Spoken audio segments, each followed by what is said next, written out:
أعوذ بالله السميع العليم من الشيطان الرجيم. بسم الله الرحمن الرحيم. لا أقسم بيوم القيامة ولا أقسم بالنفس اللوامة. أيحسب الإنسان أن لن نجمع عظامه بلى قادرين على أن نسوي بنانه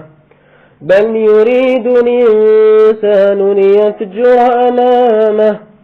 يسأل أيان يوم القيامة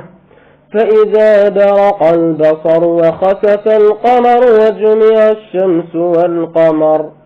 يقول الإنسان يومئذ أين المفر كلا لا وزر إلى ربك يومئذ المستقر ينبأ الإنسان يومئذ بما قدم وأخر بل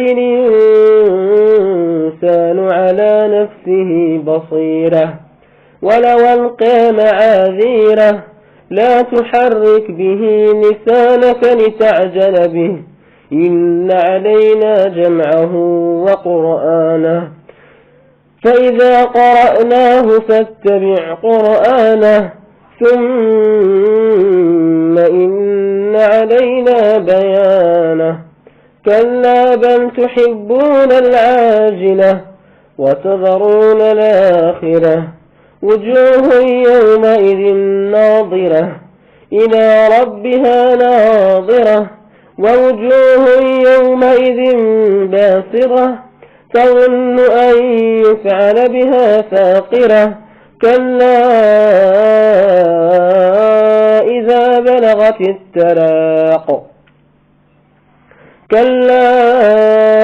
بلغت التراق وقيل من راق وظن أنه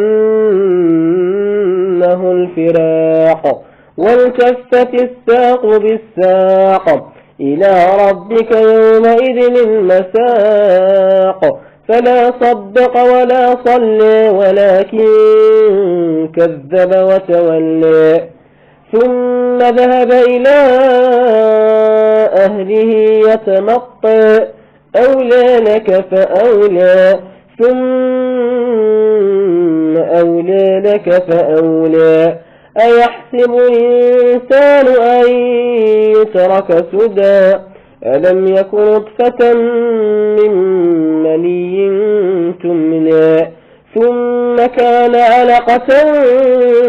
فخلق فسوى فجعل منه الزوجين الذكر والأنثى أليس ذلك بقادر على أن يحيي الموتى